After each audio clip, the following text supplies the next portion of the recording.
Okay, let's check out this mower today.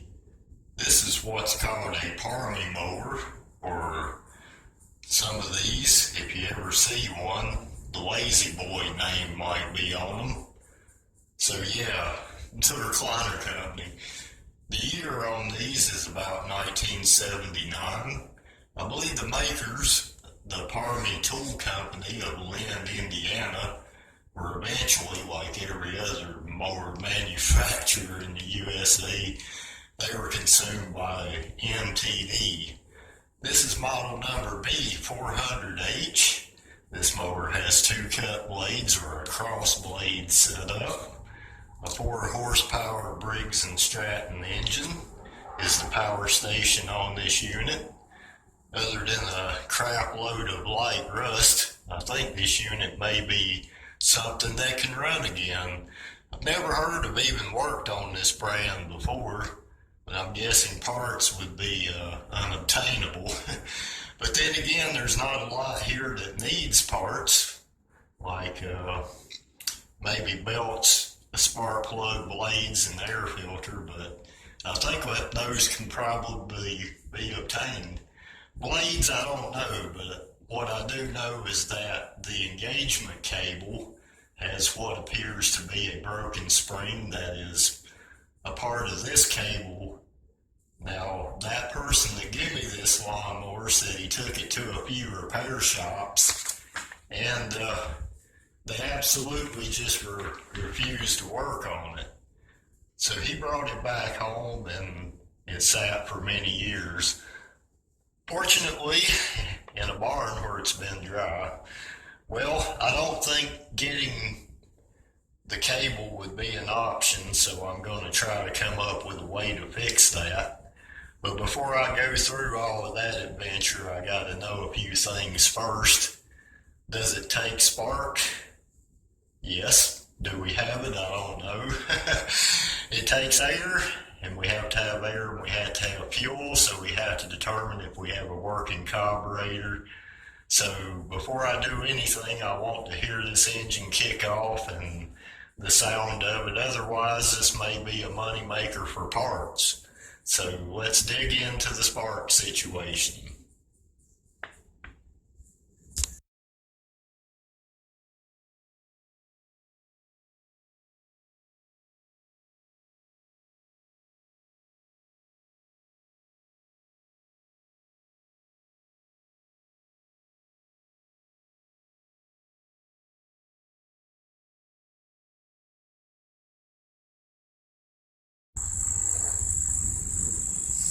You know, it looks quite possibly under all that rust, this has the Lazy Boy name on it.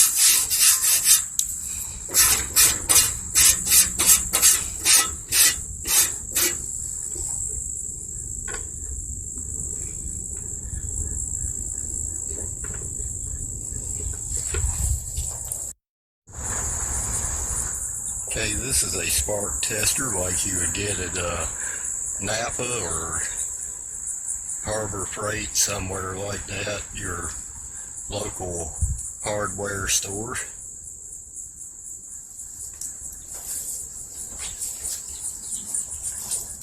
Now I'm going to try to pull the cord and see if I have spark.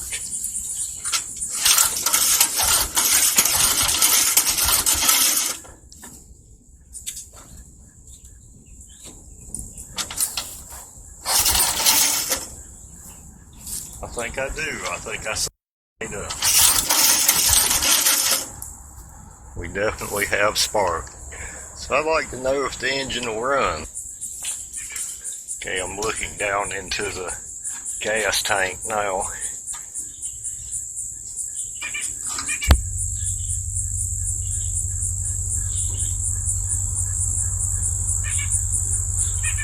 Looks like there's a little bit of gunk in there. Basically dry. It's got the varnish smell.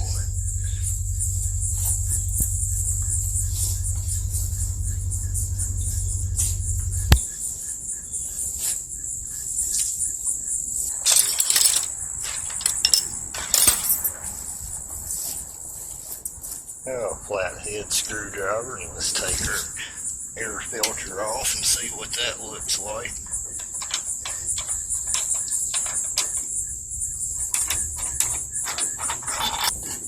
Oh, that's very nasty.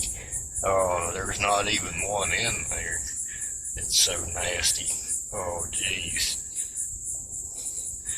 That's terrible. That is terrible. That's what's left of that filter. Oh man, toast, baked, fresh baked. I'm just going to let a little bit of fuel down in there. I'm going to disconnect my spark tester and try it out.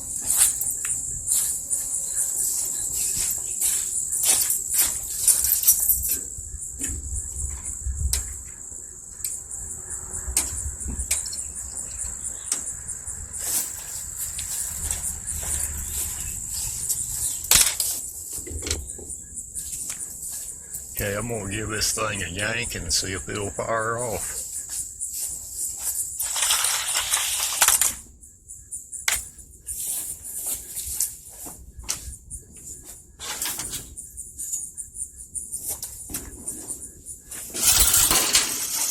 Whoa.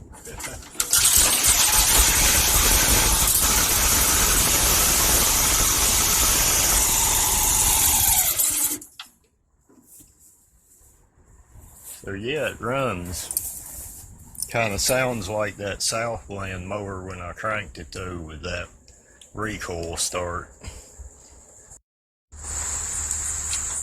Sometimes these teeth in here can get damaged, so you have to replace this part.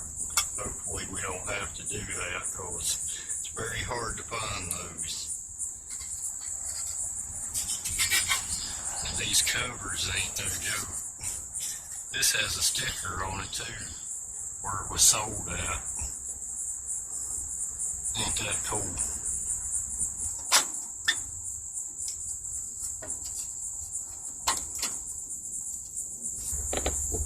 Okay, I'm gonna spray a little bit of this Max Carb Choke and Throttle Body Cleaner in that carburetor and let it sit.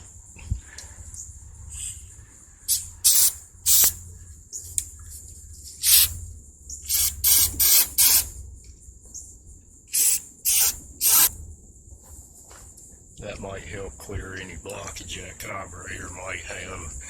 And I'm going to get some non-ethanol gas and pour that in there. Okay, let's get some 90 octane pure gas in this tank.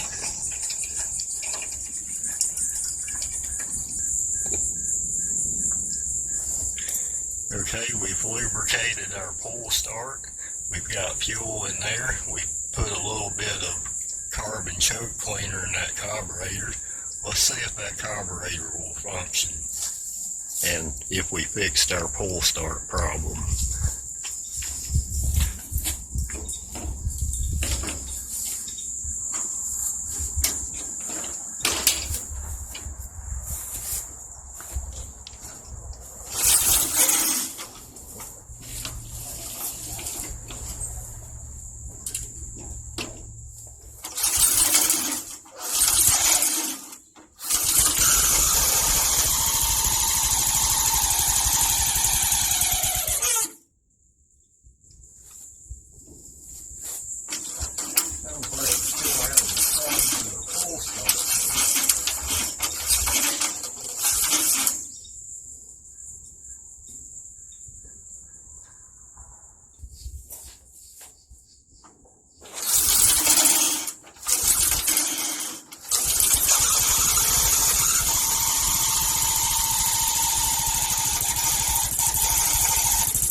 I actually forgot I didn't have the throttle hooked up.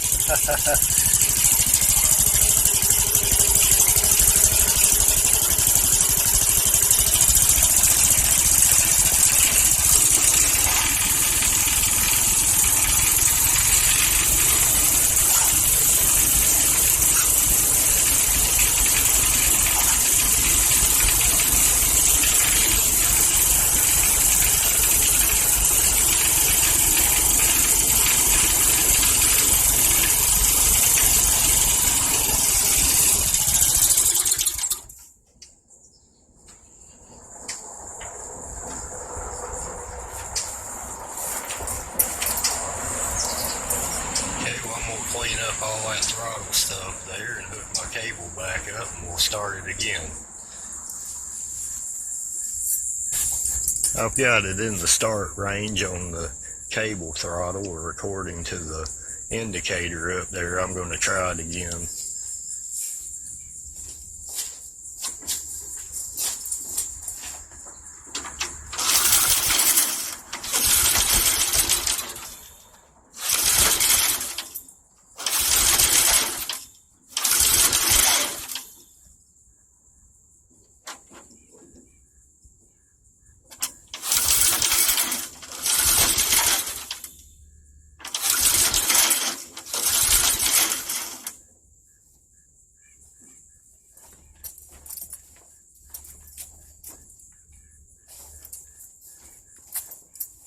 I'm going to try putting this screw through it here to kind of hold that throttle open a little bit.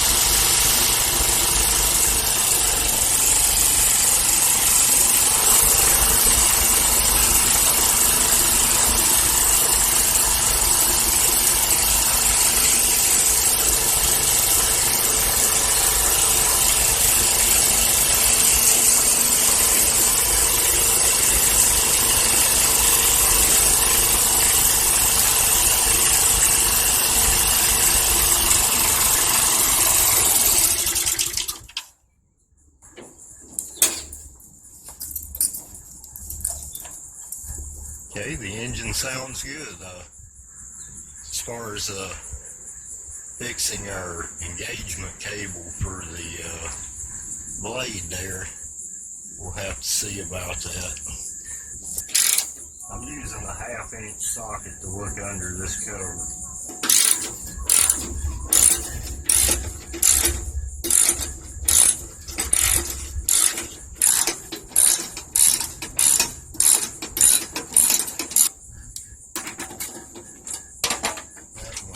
Loose.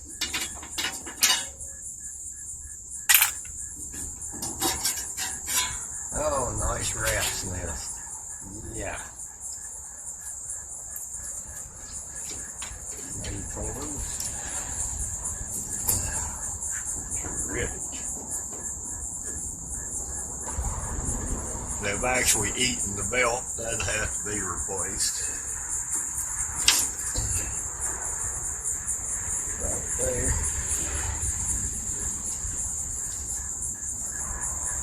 Oh, this thing needs a good cleaning up. Okay, this is what I got broken, is a spring. I'm going to try to put a hook on it and see if I can get this thing to engage. Okay, you see this rod here? That's going to run back to the back of the machine, and that's what hooks to that cable with the spring on it. That's our hook. You'll see our spring goes on that end, and that goes on that engagement plate right there.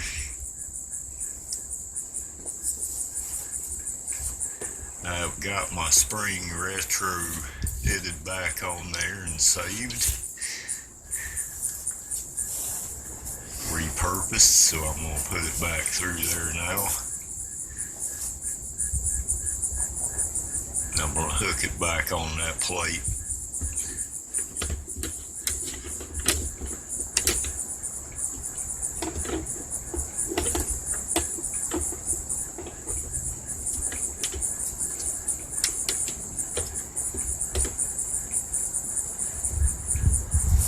So they just like that when you put it back on. You see how that's going to run back to the back and hook back in on that little slot back there. We'll pull that back just a little bit, get it back in my slot, and the 7/16 wrench will tighten that back up.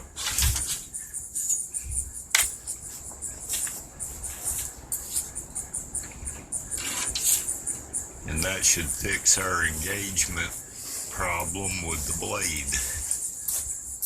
See see our bars not plopped against the handle back there no more. So when we engage this now, our blade should work. Just like that. We're definitely going to have to replace that belt though. Half an inch wrench gets these bolts to get these covers off.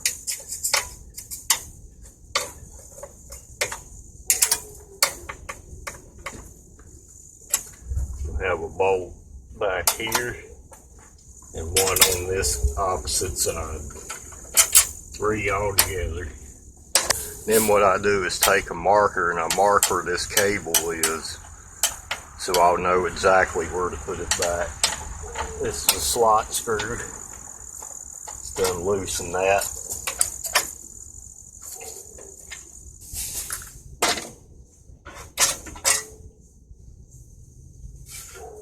What I'm going to do is get this off of here and see if I can lube that clutch in there.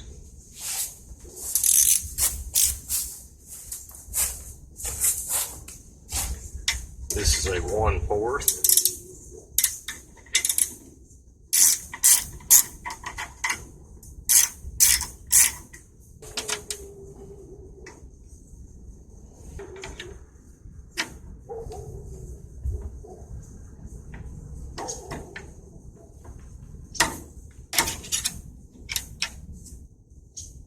Okay, I just pry that ring up right there.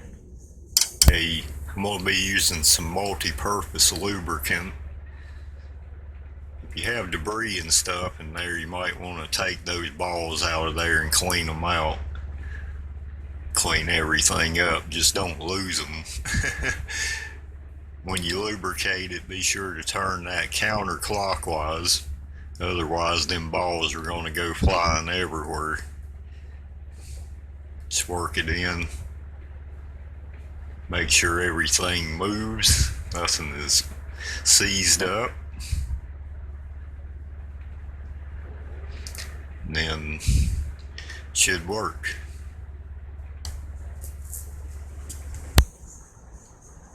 Okay, put our cap back on there. Put our screen back on. Okay, our screen is installed back in there with a 1/4 inch socket. Don't over tighten these. Now we'll go back on with our cover.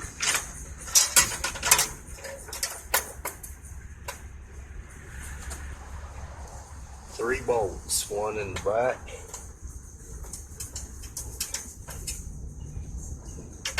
One on this side. And one on this one.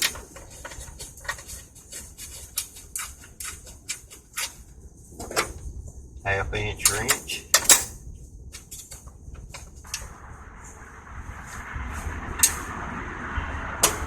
Okay, so that services our pull cord. Hopefully that'll make that clutch work a lot better. And we've already lubricated our top here and cleaned that out. So we'll get our throttle cable installed back on here.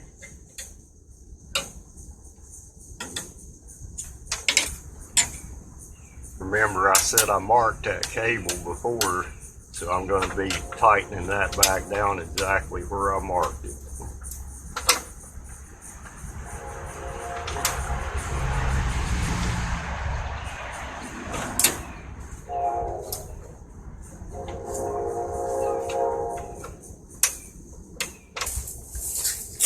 I'm going to spray this down with a little bit of lubrication. And back here on my throttle handle.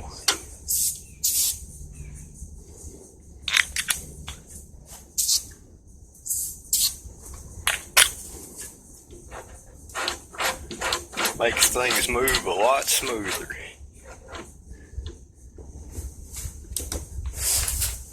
While I'm at it, I'm also going to lube my handles up here, my moving parts.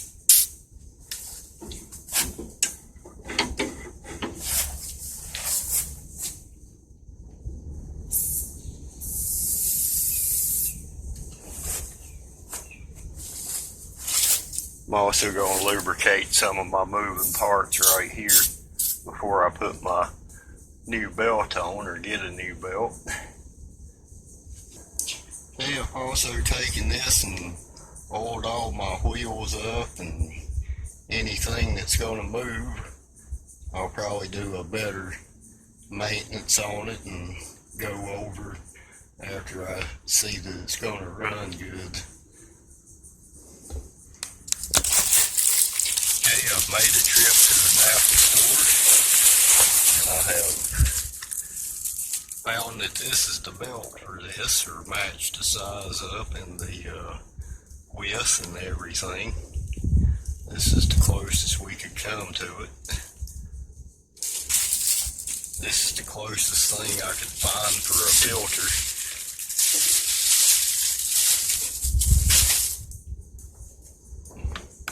I'm actually going to have to size that up. It's not the first time I put one of these in as a replacement for these, because it's hard to find that filter right there. That belt was about $27 and that filter was about $8 from Napa.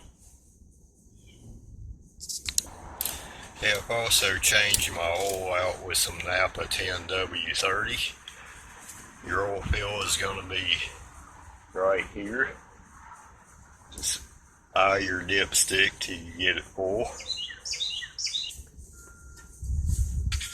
Okay, I think I'm going to start in the front of this belt.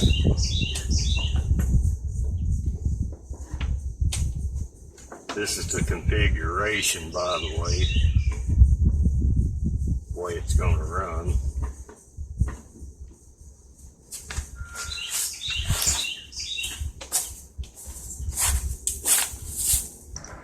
Okay, what you're looking at here is a belt guide.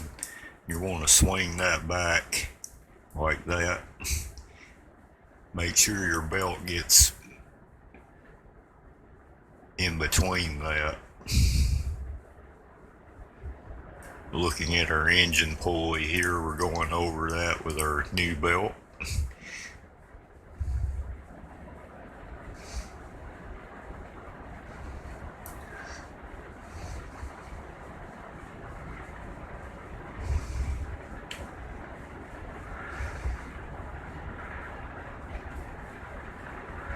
We'll swing our belt guide back in.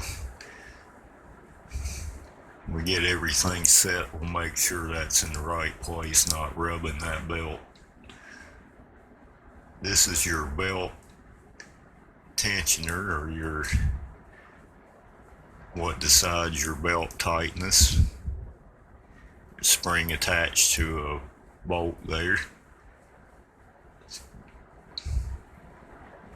I got a feeling my brake is wore out after 40 years.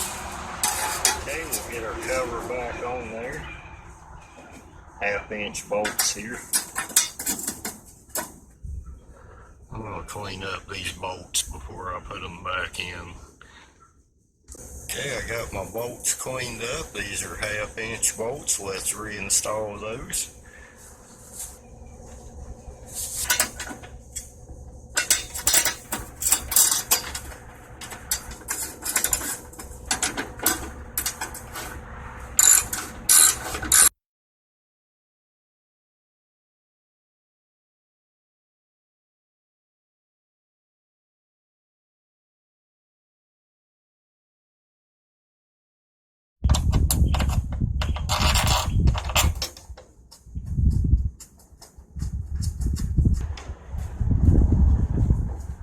Flat screwdriver.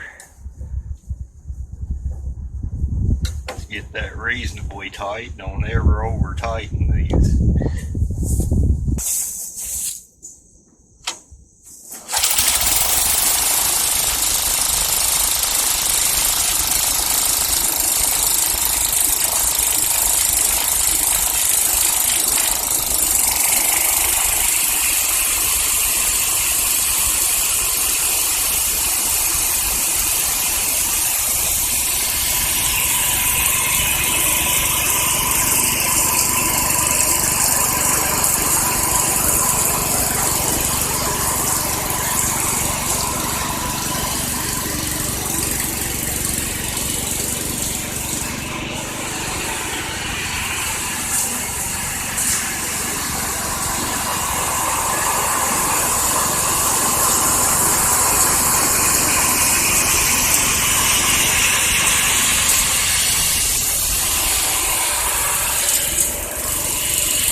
mower seems to work very well.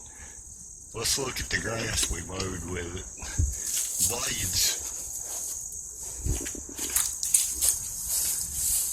Blades might need a little sharpening on it. That's how it cut. Not bad. Grass is kind of tall. It didn't bog down really. Did pretty good. Okay, seems to work really good. Wrapping up this video, I wanted to shout a word of thanks over to a guy I just subscribed to when I was wrapping up this video, and that's Dirty Max D. Look for him on YouTube. Couple of things I took away from his experience with a similar unit like this.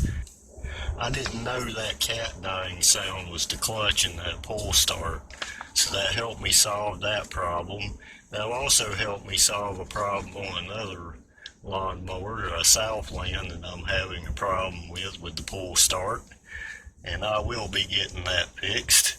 And I confirmed my blade setup was right by watching him correct the wrong setup on his. So, also, best looking specimen I could see on the net close to mine was this one. A guy named G.V. Gordon has this on collectorsweekly.com. Says he paid $10 for his new plug and starting fluid and it blasted right off. That's a wise $10 spent there. Well, let's recap what I've done to this one. First off, I cleaned the carb and I cleaned the spark plug. I addressed the issue with the pull start by cleaning the mechanics on that. And I got the debris out of the top of it. Then I fixed a broken spring in the blade engagement. Then I cleaned the unit and I replaced the drive belt. I also replaced the air filter and cleaned the gas tank and changed the oil. I did not change the spark plug, but I cleaned it and it's all good. I inspected the cross blade setup, which is, I'll probably take them off and sharpen them sometime, but it was good enough to test with, and I have no clue where you would find blades. You can't even find an owner's manual or a shop's parts manual for this thing. I'm guessing 79 for this unit, but, from what little I could find, they made these for like 10 years plus, and they had a 5 horsepower version of this unit. The older guys seem to like those tillers and snow blowers. They say they're beasts. But they seem to have survived more than these. I can actually find more pictures of snow blowers and tillers than anything. If you wanted to give this a nice rattle can restore, it wouldn't be that hard to disassemble, and really it's just a lot of surface rust, so it would be an excellent restore candidate. I don't see no rust through holes anywhere on it. Am I a restore guy? Not really. I'm mainly working to get it to run, maintenance, mow the yard department, trim, do all that stuff, but I don't much get into restoring stuff, and I just don't have the time to do it and get on projects like that. But I'll hang on to this a while and fool with it. It kind of grows on you because it's nostalgic American-made quality. Well, I hope if you run across one of these, this helps you out, or if you just enjoyed looking at a piece of equipment that was made to be actually serviced. That's why 40 years later, this machine's still working. You're not going to be a lazy boy and push this Parmi around. Even with big wheels, it's a workout. Well, repairing a vintage Parmi, lazy boy, push mower. Now it makes me want to go hit the lazy boy.